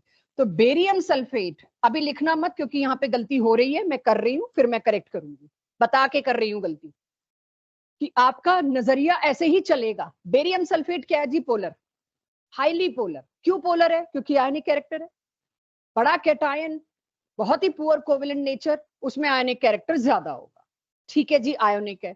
वाटर भी आयोनिक है, पोलर तो है ही, आयोनिक नहीं है। Like dissolves like, ionic character का मतलब क्या होता है, पोलर, और वाटर से ज्यादा पोलर सॉल्वेंट है नहीं मेरे पास। तो आप कहोगे लाइक डिसॉल्व्स लाइक, रीजन में लिखा ही नहीं होगा, जबकि आपका रीजन इनकरेक्ट नहीं है, आपका रीजन सही है। क्योंकि इनऑर्गेनिक केमिस्ट्री में आपको बेस्ट रीजन पे जाना पड़ता है, फैक्ट्स पे जाना पड़ता है। तो इसीलिए अब आपको यहाँ पर, ठीक है बेरियम सल्फेट वाटर में इसीलिए सॉल्युबल था शायद कि ये भी पोलर ये भी पोलर, हमें तो लाइक डिसॉल्व्स लाइक बता रखा है, तो हम तो इसी को पकड़ेंगे। लेकिन इसका बेस्ट आंसर क्या होता है, एक्चुअली बेरियम सल्फेट की लैटिस एंथैल्पी बहुत पुअर होती है, टूटने को तैयार होता है, इसकी लैटिस एंथैल्पी बहुत पुअर होती है, इसीलिए रेडिली वाटर में सॉल्युबल है, ना कि polar in polar, like in like. इसीलिए मैंने आपको कहा था अभी ये पोलर वाली बात नोट नहीं करेंगे, आपका नजरिया ये जाएगा, लेकिन एक्चुअल ये है। तो इसीलिए ये दोनों हमेशा, जितनी बार मेरे को मौका मिलेगा, जिस जिस चैप्टर में मैं बार बार लाऊंगी, याद कराऊंगी, ऐसे 2 ही 3 केस। और जब आपको बेरिलियम का आ जाएगा तो लिथियम का आ जाएगा। जब जेई नीट के सेपरेट चैप्टर हम पढ़ेंगे, फिर तो एक पेज पे सारे ट्रेंड्स आपको चिपका के देंगे कि याद करो। तो अब यहां तक, ऊपर तक तो आपने नोट कर लिया था, अभी यहां तो कुछ समझ ही नहीं आया, तो नोट क्या करें, तो होल्ड करिए कि मेरे को कैसे पता चलेगा, मेरे को कहाँ लाइक डिसॉल्व्स लाइक लगाना है और कहाँ आपका लैटिस एंथैल्पी लगाना है। सबसे बड़ी समस्या तो मेरे को ये भी है कि ऐसे कितना याद कर लें। तो अब पहले उस पर जाते हैं, फिर नोट करना कि उस पेज पे इसके नीचे और क्या आपको नोट करना है, फिर एक साथ नोट करना। तो यहां मेरी मजबूरी हो गई समझना और समझाना ये क्या था, लैटिस एंथैल्पी कहाँ लाऊं मैं, और लाइक डिसॉल्व्स लाइक कहाँ लाऊं। तो आपको ये टाइम के साथ साथ बताया जाएगा कहाँ क्या लाना है और क्या क्या नहीं लाना। तो सबसे पहले अब सभी लोग वापस यहाँ आइए, ये सब आपका बेसिक एनसीईआरटी पार्ट है। सॉल्युबिलिटी दो चीजों से गाइड होती है। सॉल्युबिलिटी प्रैक्टिकली आपकी आंखों के आगे जो है वो दो फैक्टर से डिसाइड होती है। पहला फैक्टर उसका लैटिस कितना मजबूत है। जितना अच्छी पैकिंग, जितनी अच्छी पैकिंग का मतलब जितने छोटे उसमें वॉइड, एफिशिएंट पैकिंग है, वो लैटिस उतना ही स्ट्रांग है। फोर्स ऑफ अट्रैक्शन इनके बीच बहुत अगर स्ट्रांग हुए, ये एक कैटायन है, ये एनायन है, ये कैटायन है, ये एनायन, अगर इनके बीच के फोर्स ऑफ अट्रैक्शन बहुत स्ट्रांग हैं तो इनकी लैटिस एंथैल्पी बहुत ज्यादा है। पता नहीं ये सॉल्युबल होगा कि नहीं, राइट, आई डोंट नो होगा कि नहीं, क्योंकि इसको बहुत ज्यादा लैटिस एंथैल्पी, लैटिस तोड़ने के लिए बहुत ज्यादा एंथैल्पी चाहिए, इजीली सॉल्युबल नहीं। कौन पूरी करेगा वो? अगर सॉल्वेंट पूरी करेगा, है दम, तोड़ लो, कर दो डिसॉल्व। वाटर क्यों यूनिवर्सल सॉल्वेंट हुआ? उसके पास इतना तगड़ा डाइपोल है, डाइलेक्ट्रिक कांस्टेंट है, कि वो NaCl जो मेरे गर्म तवे पे मेल्ट नहीं होता, वो उसको भी डिसॉल्व कर देता, ठंडा पानी। तो अगर उसने, भाई भाई भाई ये क्या हो गया? तो अगर उसने उसको भी डिसॉल्व कर दिया, व्हाट डज इट मीन? कुछ तो वाटर ने दिया ऐसा जो लैटिस तक को तोड़ दिया, उस लैटिस को जिसको गर्म तवा नहीं तोड़ पा रहा था, राइट? तो मैं यहाँ लाइक डिसॉल्व लाइक के बजाय लगता नहीं ऐसा कुछ लाना चाहिए कि जो असल वजह है सॉल्युबिलिटी की, मेरे को वो लाना चाहिए। आयोनिक के केस में मैं लाइक डिसॉल्व लाइक पे लगी पड़ी हूँ इतनी देर से। तो असल वजह तो ये क्या बनी, वाटर के मॉलिक्यूल आए और उन्होंने क्या किया, लैटिस को तोड़ने की करी कोशिश। लैटिस को तोड़ने की कोशिश करने में सबसे बड़ी प्रॉब्लम क्या आती है? आपने लैटिस तोड़ा, कैटायन और एनायन ये फिर अट्रैक्ट हो जाएंगे आपस में, तोड़ के देख लो, फिर अट्रैक्ट हो जाएंगे। नेचर में लॉ है, opposite charges highly attracting each other. तो जब ये फिर अट्रैक्ट हो जाएंगे तो इनको फिर अट्रैक्ट होने से रोकना है। उसके लिए क्या करता है वाटर मॉलिक्यूल, इसको चारों तरफ से घेर लेता है। जो भी कैटायन था, जो भी एनायन था, वाटर मॉलिक्यूल उसको मल्टी लेयर घेर लेता है चारों तरफ, इन दोनों को आपस में अट्रैक्ट ही नहीं होने देता। जब वाटर मॉलिक्यूल इसको मल्टी लेयर घेर रहा है, किसी ना किसी फोर्स ऑफ अट्रैक्शन की वजह से घेर रहा है, वो जो फोर्स ऑफ अट्रैक्शन है, वाटर के लिए कॉमन टर्म यूज होती है हाइड्रेट, हाइड्रोथेरेपी, हाइड्रेशन। जहां वाटर है वहां पर ये HI, ये वर्ड आपको हाइड्रेट मिलता है, HY। इस प्रोसेस को जो वाटर ने आके घेरा, इस प्रोसेस को मैं क्या टर्म देती हूं? हाइड्रेशन। वाटर की कमी को डिहाइड्रेशन कहते हैं, वाटर की एक्सेस को हाइड्रेशन कहते हैं, कि प्लीज कीप योरसेल्फ हाइड्रेटेड। क्या मतलब होता है वाटर? तो इतना तगड़ा फोर्स ऑफ अट्रैक्शन इनके बीच में कि एक लेयर नहीं, मल्टी लेयर वाटर चिपक गए इसके ऊपर। जब मल्टी लेयर वाटर अट्रैक्ट हुए इस कैटायन से, तो फोर्स ऑफ अट्रैक्शन का मतलब क्या होता है? Energy release. हाइड्रेशन एंथैल्पी इतनी ज्यादा निकली कि लैटिस एंथैल्पी उसके आगे बहुत जरा सी, माइन्यूट सी, मिनिएचर सी रह गई। कि अगर लैटिस एंथैल्पी मेरे पास थी 100 किलो जूल जरूरत थी, और हाइड्रेशन एंथैल्पी रिलीज हुई 500 किलो जूल, ठंडे पानी ने भी डिसॉल्व कर लेना, इतनी एनर्जी दे रहे हैं आपको। बाहर से एटमॉस्फेयर से भी एनर्जी लेने की जरूरत नहीं, रूम टेम्परेचर पे भी लाने की जरूरत नहीं, नमक ठंडे पानी में घुल जाए। तो इसमें नमक की खूबी नहीं है, सॉल्ट की खूबी नहीं है, इसमें वाटर की है। तो आप ये समझिएगा, जहां पर ये रीजन सेट हो रहा होगा, वहां आप लाइक डिसॉल्व लाइक लाओगे, हल्के तो पड़ जाओगे। तो इसीलिए आपको सॉल्युबिलिटी में ये ध्यान रखना है, इफ हाइड्रेशन एनर्जी, जब आप लिखेंगे तो ये साथ लिखना, अभी मैं बता लूं फिर, हाइड्रेशन एनर्जी हाई है, हमेशा आपको क्या मिलेगी? सॉल्युबिलिटी। और अगर कहीं पर लैटिस एनर्जी ज्यादा हुई हाइड्रेशन एनर्जी से, आप जोर लगा लो, सॉल्युबिलिटी नहीं होगी। तो अगर hydration energy high, solubility, lattice energy high, no solubility. अब आप इत्मीनान से दोनों चीजों को एक ही पेज पर नोट करिए। पहले ये फैक्ट जो मैंने लिखा, और उसके नीचे सॉल्युबिलिटी में दो ऑपोजिंग फोर्सेस कौन कौन से हैं। लैटिस एंथैल्पी सॉल्युबिलिटी रोकता है, हाइड्रेशन एंथैल्पी सॉल्युबिलिटी एनकरेज करता है। इत्मीनान से नोट करिए। Any cross question? I am waiting. मैंने P ब्लॉक अच्छा कुछ और भी लिखा हुआ था, 3-4 फैक्ट्स थे, बिल्कुल सही कह रहे हो बच्चे, ये एस ब्लॉक है। पता नहीं क्यों लिखा था मैंने पी ब्लॉक, कुछ और प्लान किया होगा यहाँ लेने का वहां से कि मुझे याद आ जाए, I don't know. Barium sulphate वाले को आपको लाइक डिसॉल्व लाइक से आंसर नहीं करना, उसको आपको लैटिस एंथैल्पी से ही आंसर करना है। उससे पहले वाला मैंने बेरिलियम वाला जो बोला वो पूछ रहे हो? हाँ, वो तो मैंने 2 कंडीशंस बोल दी, अब कहीं भी आ जाएगा। अब अगर मैं आपसे कहीं पूछूंगी कोई ionic substance, not barium sulphate, मैं अब ले आऊंगी एक और कोई, फिर अगली क्लासेस में, सारे तो आज नहीं लाऊंगी वरना आपका रिटेंशन नहीं होगा, कि ये वाला वाटर में क्यों नहीं सॉल्युबल होगा, क्या रीजन है आयोनिक फिर भी वाटर में सॉल्युबल नहीं है, उसका लेटिस बहुत स्ट्रांग होगा, वाटर तोड़ नहीं पाया होगा। या अल्कोहल, जरूरी थोड़ी मैं हर जगह वाटर लाऊं, मैं अल्कोहल ले आऊंगी, मैं कोई और पोलर सॉल्वेंट ले आऊंगी। तो ये मैंने जनरलाइज स्टेटमेंट दी है, कहीं भी कोई आयोनिक सब्सटेंस या कोई सब्सटेंस, चाहे आयोनिक हो कोवेलेंट हो, अगर वो वाटर में सॉल्युबल नहीं हो रहा, उसका पहला रीजन क्या दोगे आज के बाद से? उसका लैटिस अच्छा होगा। लैटिस एंथैल्पी क्या होती है?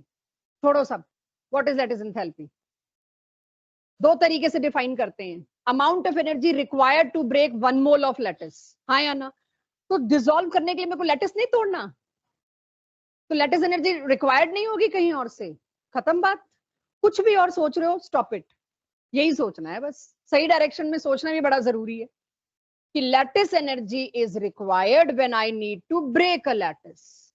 लैटिस को तोड़ने के लिए मेरे को एनर्जी देनी पड़ेगी, कहां से लाऊं? नहीं है तो मैंने वाटर भी गर्म तवे पे डाल दी, मैं नहीं दे पा रही उतनी एनर्जी, नहीं हो रहा मेल्ट, तो मैंने वाटर का सहारा लिया, वाटर आके उसको तोड़ने लायक एनर्जी कहां से देता है वो बता देता है, भाई मैं तोड़ रहा हूं, तोड़ तो दी मैंने, लेकिन हाइड्रेट इतना जबरदस्त कर दिया कि उससे इतनी एनर्जी रिलीज हुई कि वो रिक्वायर्ड को कॉम्पनसेट कर दिया।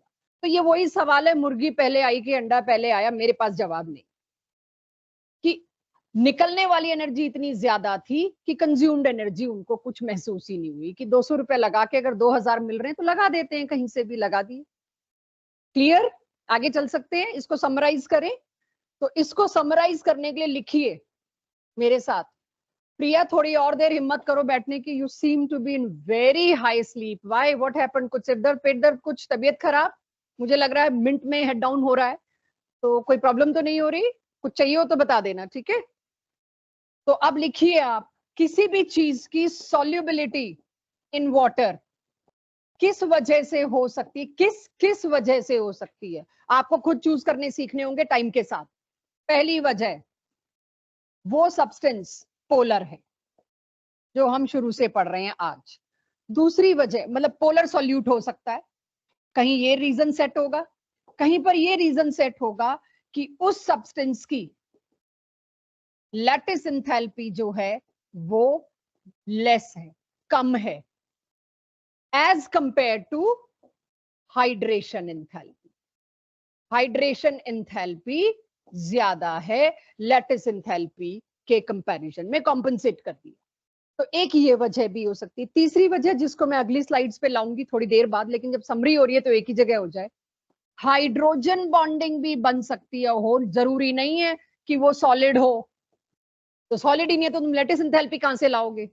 जरूरी नहीं है कि तुम पोलर वाले रीजन को देखो एसर्शन के नीचे, हो सकता है ये भी रीजन हो। इन तीनों के केसेस ही मेरे को अब लेने हैं, काफी तो मैं ले चुकी बट कंपाइल करने हैं। तो सभी के पास पूरी 12th और 11th में सॉल्युबिलिटी इन वाटर जब भी जिस भी चैप्टर में इंटरफेयर करेगी, यही 3 रीजन हो। धीरे धीरे हम सीखेंगे 3 रीजन में कौन सा कहां लगना है। ये सारा ऑर्गेनिक केमिस्ट्री में लगेगा जो आने वाली है, राइट? ये सारा मेटल्स के केस में लगेगा जो थोड़े थोड़े टाइम के साथ आएंगे, और ये सारा कोवेलेंट सब्सटेंसेस के केस में लगेगा जो हमने अभी थोड़ी देर पहले देखा, कि जहां भी कोई कोवेलेंट सब्सटेंस आएगा मेरे को लाइक डिसॉल्व लाइक के हिसाब से पोलैरिटी देखनी होगी। कि कोई मेरे को पूछ ले HCl क्यों सॉल्युबल है वाटर में, तो HCl क्या है? Polar covalent bond, like dissolves like. कोई मेरे से पूछ ले NaCl क्यों सॉल्युबल है, आयोनिक, NaCl आते ही मैं लैटिस एंथैल्पी का सहारा लूंगी। और कोई मेरे से पूछ ले अल्कोहल क्यों सॉल्युबल है वाटर में, ना तो वो सॉलिड है, ना कोई मैं उसका पोलर लूंगी, बेस्ट रीजन क्या रहेगा? अल्कोहल और वाटर की इतनी जोरदार हाइड्रोजन बॉन्डिंग होती है, कहाँ पोलर दे रहे हो आप? तो बेस्ट रीजन ऐसे चूज किए जाएंगे। विद प्रैक्टिस आपको पता चलेगा। पहली बार आपके 2 साल में कंपाइल करना शुरू किया है इसको, और पूरा साल चलेगा ये सॉल्युबिलिटी। तो अलग अलग अलग रीजन हम हर चैप्टर में पकड़ते जाएंगे। Clear everyone? इतना लिख लिया सबने? चलिए, तो ये नेचर ऑफ सोल्यूट चल रहा था इतनी देर से। अब आ जाऊं नेचर ऑफ सॉल्वेंट पे। पहला मैंने क्या डिस्कस कर लिया? नेचर ऑफ सोल्यूट, दूसरा होगा नेचर ऑफ सॉल्वेंट, और लास्ट होगा आज के लिए टेम्परेचर। तो नेचर ऑफ सोल्यूट के बाद आता है नेचर ऑफ सॉल्वेंट। देखना क्या कोई ऐसी चीज है जो मैंने आज अभी तक बताई ना हो आपको? सब बता चुकी हूँ, नोट करना जरा यहां तक। इसके बाद तो एनसीईआरटी के क्वेश्चंस हैं, वो कराऊंगी। ये चेक एंड नोट। और बताइए, ये तो आपने बताया ही नहीं इसके बारे में, तो मैं बताऊं।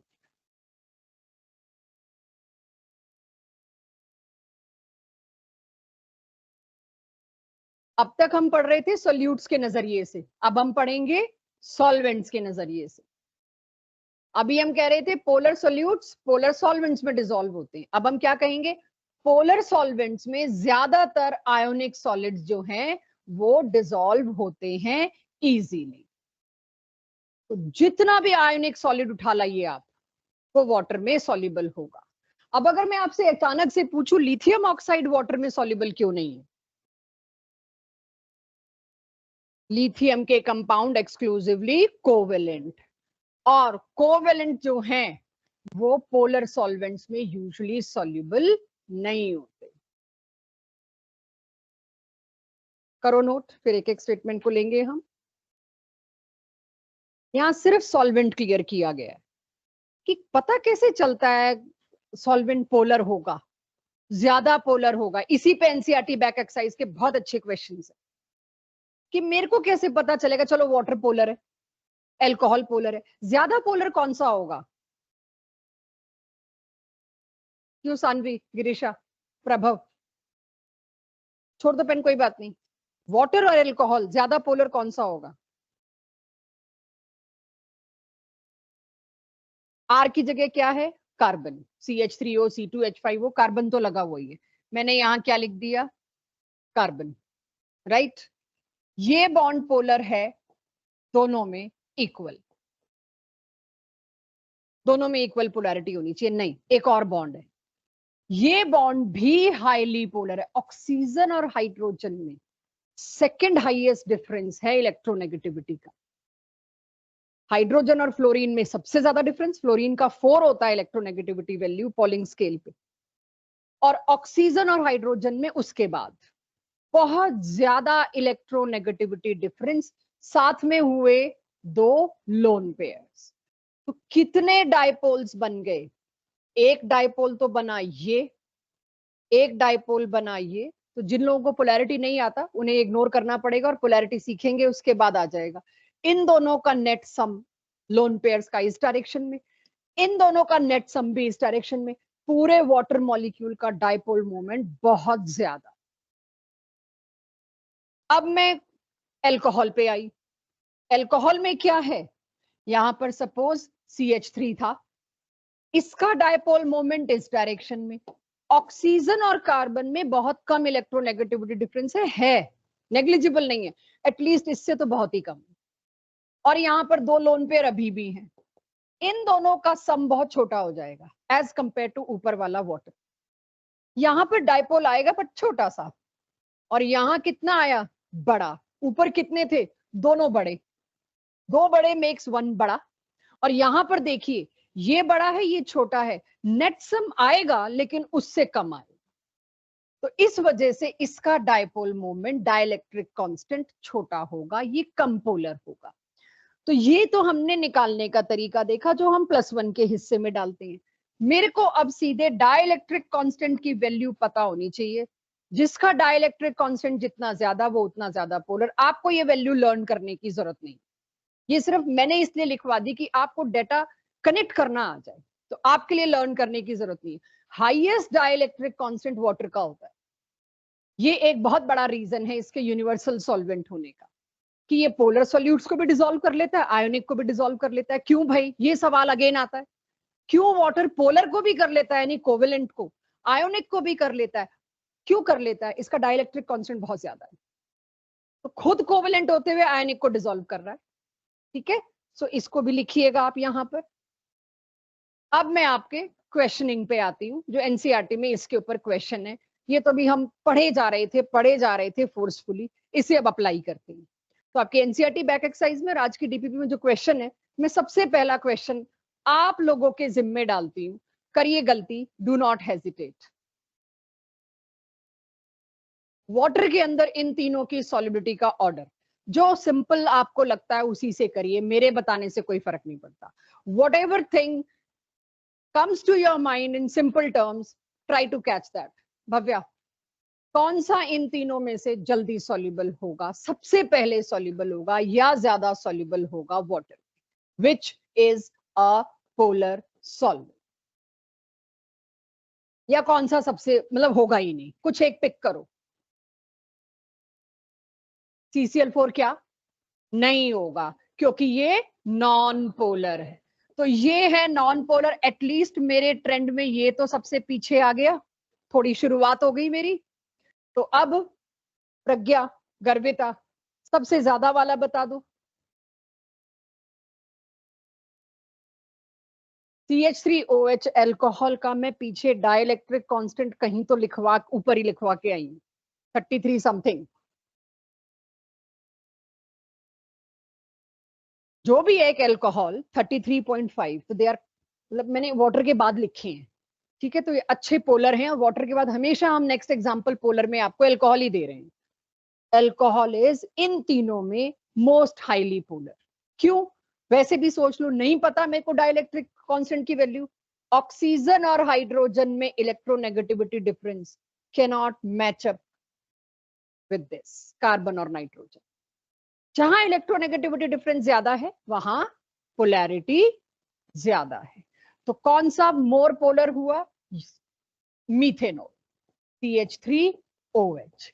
इसके बाद बीच में कौन सा लिखूंगी? CH3C triple bond N। This chapter do not deal with that lattice and hydration, वो अपना क्लास 11th का केमिकल बॉन्डिंग का मिक्सचर था, उस पर मैं आपको अलग प्रैक्टिस दूंगी।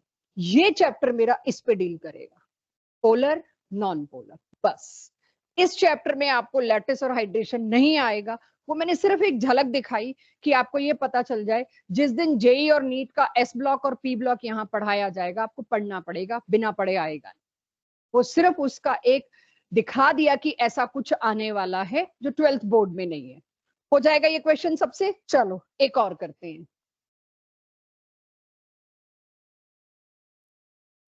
वाटर में हाइड्रोजन बॉन्डिंग की वजह से भी सॉल्युबिलिटी होती है, तो मेरे को चेक करके बताओ इनमें से कौन सा वाटर में हाइड्रोजन बॉन्डिंग की वजह से सॉल्युबल होगा और कौन सा नहीं। अल्कोहल की तो पक्का होगी, ये दोनों सॉल्युबल होंगे। कार्बोक्सिलिक एसिड जिसमें भी OH है बच्चों, जिसमें भी O बॉन्डेड विद H है, उसमें वाटर के साथ हाइड्रोजन बॉन्डिंग होगी, यही शर्त है इकलौती। तो एसिड में भी है, होगा ये भी सॉल्युबल। इसमें O और H में बॉन्डिंग नहीं है, अगर होगा भी तो लीस्ट, नाम मात्र। तो मैं इस पे क्या कर दूं? क्रॉस। सबसे कम सॉल्युबल, इमिसिबल तो नहीं कहूंगी, बट पार्शली स्पेरिंगली सॉल्युबल, थोड़ा सा सॉल्युबल नाम मात्र हो जाएगा। अच्छा NH3 भी था, सॉरी, ये हो सॉल्युबल। वाटर में सॉल्युबल होने के लिए हाइड्रोजन बॉन्डिंग की कंडीशन को पकड़ूं अगर मैं, ये भी एनसीईआरटी बैक एक्सरसाइज का ही क्वेश्चन है। तो वाटर में हाइड्रोजन बॉन्डिंग दो चीजों की और हो सकती है। गर्वित बता सकता है वाटर में हाइड्रोजन बॉन्डिंग कौन कौन कर सकता है? एक तो अल्कोहल बता दिया, और कोई चीज?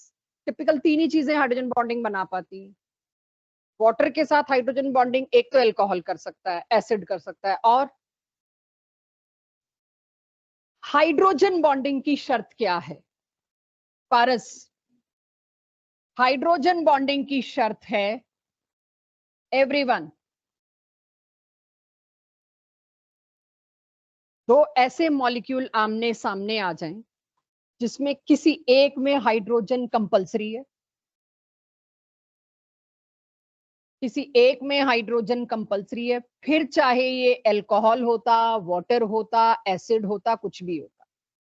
सामने वाले में, उसके बिल्कुल सामने ऑक्सीजन आ जाए, फ्लोरीन आ जाए या नाइट्रोजन आ जाए, बस वो है हाइड्रोजन बॉन्डिंग। बहुत सारे लोगों ने हाथ उठाया और मेरे को पता लग ही गया, पढ़ने के बाद भी हम भूल गए हैं। नॉट टू वरी, आज एक बार जाके जरूर देखिएगा। और किसी को लगे कि हमें आपका वापस देखना है लेक्चर इस पे, पहले पोलैरिटी देखिएगा। हाइड्रोजन बॉन्डिंग तो मैं अभी ऑर्गेनिक आएगी तो सारी दोबारा करानी है, इसलिए हाइड्रोजन बॉन्डिंग की टेंशन मत लीजिए, वो तो मुझे सारी करानी है दोबारा, क्योंकि ऑर्गेनिक में जो चीज आएगी वो रिपीट ही होगी। लेकिन पोलैरिटी जरूर देख लीजिएगा, इसको मैं फिर भी संभाल लूंगी। तो अब यहां पर अगर सामने वाले के पास O, N और F, इन तीनों में से कुछ भी है, और उसके सामने मैं बात कर रही हूं वाटर में कौन कौन सॉल्युबल हो सकता है, तो एक बार इस डायग्राम को देख लो। ये है वाटर, HOH। इसके सामने अगर O आया, अल्कोहल में आया, एसिड में आया। इसके सामने अगर N आया तो अमोनिया में है ना N, ये भी हाइड्रोजन बॉन्डिंग बनाएगा। तो इट मींस ये भी हाइड्रोजन बॉन्डिंग बनाएगा। अब ग्लूकोज और सुक्रोज की बात करूं, आपको स्ट्रक्चर नहीं पता लेकिन कुछ कुछ आइडिया होगा। C6H12O6, जब आप बायोमोलिक्यूल चैप्टर पढ़ लेंगे 12th का, आपको ग्लूकोज का स्ट्रक्चर भी आ जाएगा। उसके अंदर चार चार होते हैं ये, तो ये भी डिसॉल्व हो जाएगा। Sucrose table sugar, cane sugar, right, उसमें भी ये बहुत होते हैं, ये भी डिसॉल्व हो जाएगा। सारे वाटर में सॉल्युबल थे एक्सेप्ट फॉर, ये क्या है, ईथर। ठीक है, ये है ईथर। चलिए खैर, वो तो अभी मैं उसका स्ट्रेस ना ले रही हूं ना दे रही हूं। ये आपकी एनसीईआरटी बैक एक्सरसाइज का क्वेश्चन था फिर से। तो पहचान पाएंगे कौन कौन सा वाटर में सॉल्युबल है, कौन कौन सा नहीं, इसे नोट करिए, फिर एक दो क्वेश्चन और देखते हैं। चलिए, जब तक जो लोग नोट कर रहे हैं, बाकी लोग मुझे बताओ, ज्यादातर क्या लगता है टेम्परेचर बढ़ाने से सॉल्युबिलिटी बढ़ेगी कि घटेगी? बढ़ेगी, क्योंकि हम रोजमर्रा की लाइफ में देखते हैं डिसॉल्व नहीं हो रहा तो गर्म कर दो, और वो एक इकलौता चीनी को ही लेके चल रहे हैं हम। ठीक है ना, ठीक है, फेयर इनफ। क्यों बढ़ती है भाई टेम्परेचर बढ़ाने से सॉल्युबिलिटी?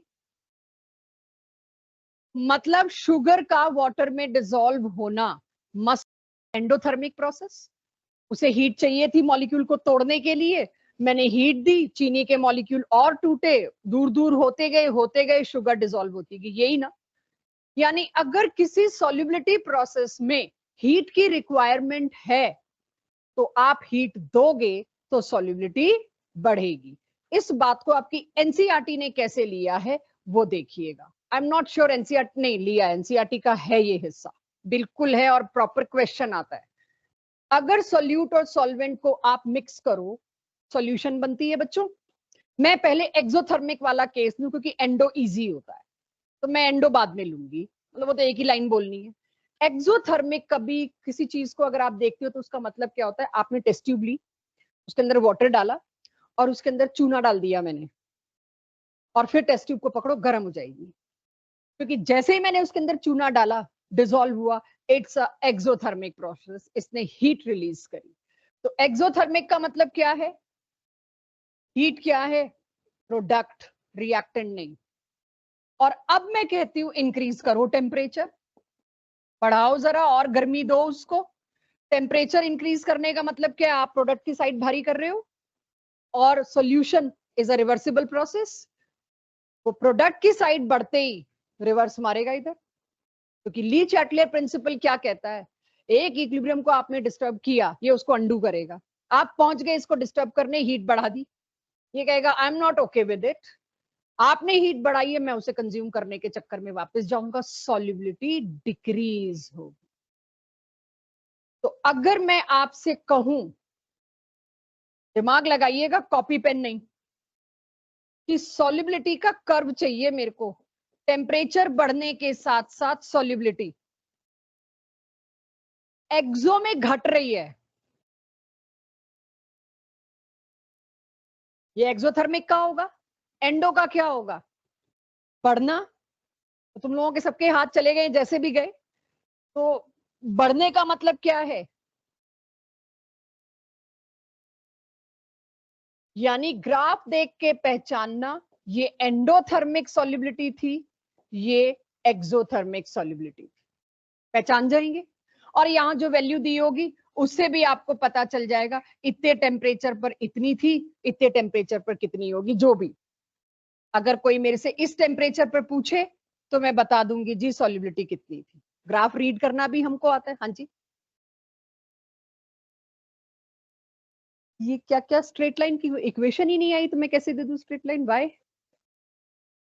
हमने सॉल्युबिलिटी को लैब में ऑब्जर्व किया ना, हर थोड़े थोड़े एक एक दो दो चार चार डिग्री बढ़ा बढ़ा के, तो ग्राफ तो एक्सपेरिमेंटल डेटा हुआ।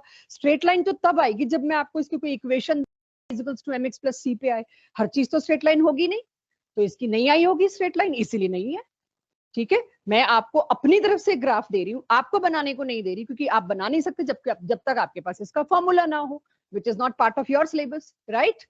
लेकिन इस ग्राफ में और इस ग्राफ में फर्क बताइए, उसके बाद हम क्लास को बस क्लोज करते हैं।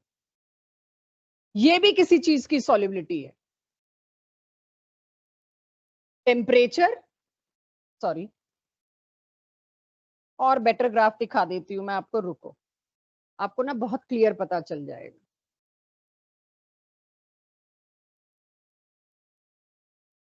जो पीछे मैंने ग्राफ बनाया और ये क्या फर्क है उसमें? है तो इसमें भी यहां पर क्या है बच्चों? टेम्परेचर, और यहां है सॉल्युबिलिटी। टेम्परेचर बढ़ने से सॉल्युबिलिटी ऊपर वाले ब्लू वाले में तो बढ़ ही रही है।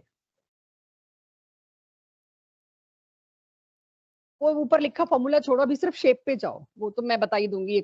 हाइड्रेटेड सॉल्ट्स थे एक्चुअली, और कुछ? ठीक है, गुड ऑब्जर्वेशन। डिसकंटिन्यूअस है यार, पहला आंख देख, पहले क्या लगता है मेरे को, ये लगातार नहीं, ब्रेक्स थे इसके अंदर, इसमें कॉन्टिन्यूस ग्राफ नहीं मिला। यस, आपने आगे की ऑब्जर्वेशन कर डाली, पहले एंड फिर एक्सो था, या पहले एक्सो था फिर एंडो था, एग्रीड, वंडरफुल, वेरी गुड। लेकिन ग्राफ का डिसकंटिन्यूअस होने का मतलब क्या होता है? कोई भी ग्राफ जिसमें फिजिकल स्टेट भी चैलेंज पे आती है, डिसकंटिन्यूटी का मतलब होता है स्टेट चेंज। अक्सर यहाँ स्टेट चेंज नहीं है, क्रिस्टल चेंज है।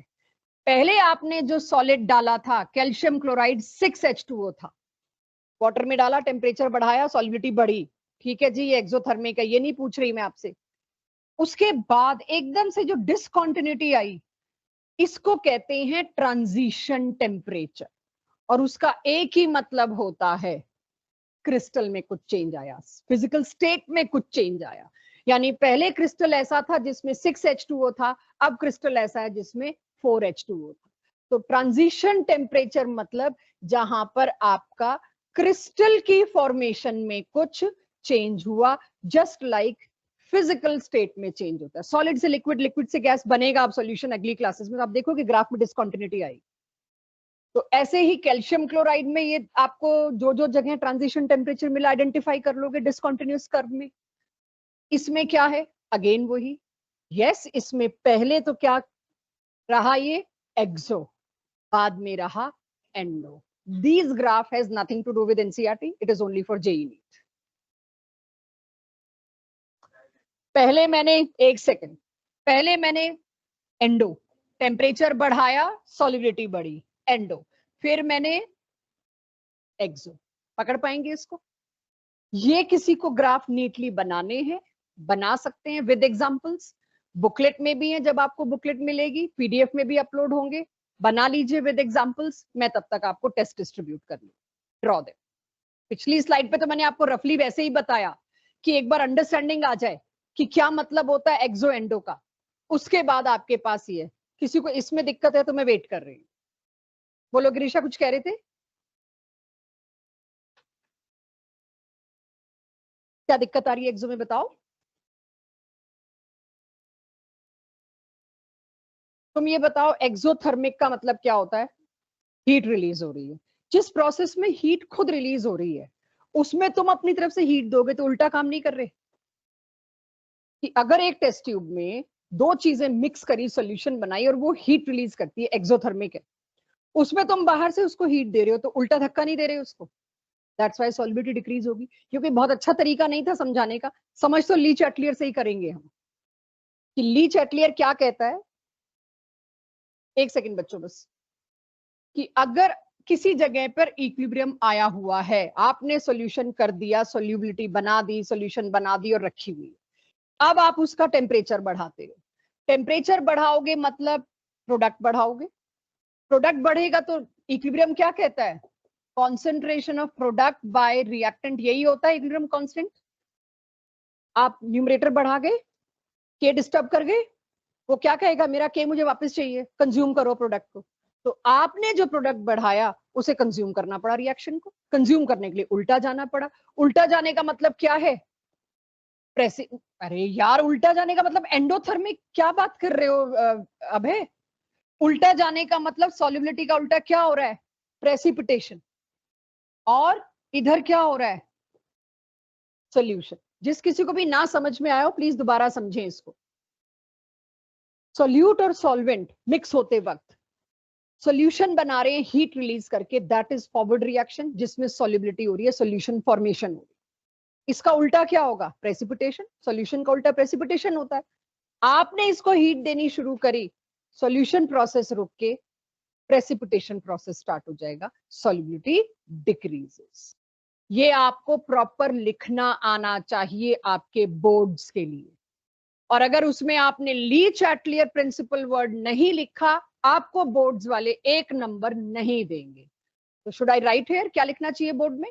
लिखो, आप लोग भी लिखिए और उसके बाद दीजिएगा टेस्ट। मैं ये स्टेटमेंट पूरी लिख रही हूं कि व्हाई इज इट सो। लिखिएगा मेरे साथ। In case of solution which is solute plus solvent gives solution. If exothermic, इसको लिखना कैसे है आपने? If exothermic, अगर वो exothermic है तो मैं इस ऊपर वाले इक्वेशन को क्या लिख सकती हूं? solute plus solvent gives solution plus heat. अब मैं अपना कंटिन्यू करती हूँ इस चीज को। फर्स्ट स्टेटमेंट मेरी ये थी, if we increase the temperature, उससे क्या होगा? Heat will be given to the system. Heat will be given या provided to the system. Hence, one of the product concentration is increased. किसी एक प्रोडक्ट की कॉन्सेंट्रेशन मैं क्या कर रही हूं? इंक्रीज कर रही हूं। By this, we are disturbing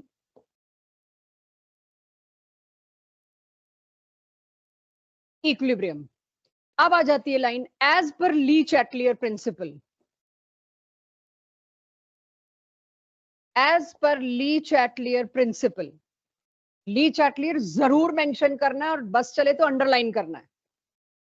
bye this we are disturbing the equilibrium. Now as पर Le Chatelier principle, equilibrium will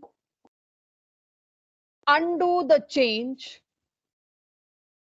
जो भी आपने डिस्टर्बेंस की है, जो भी चेंज किया है, कॉन्सेंट्रेशन कोई तो बदला एक प्रोडक्ट की, तो जो भी आपने चेंज किया है, जो भी आपने डिस्टर्बेंस की है, इक्विलिब्रियम उसको अंडू करेगा बाय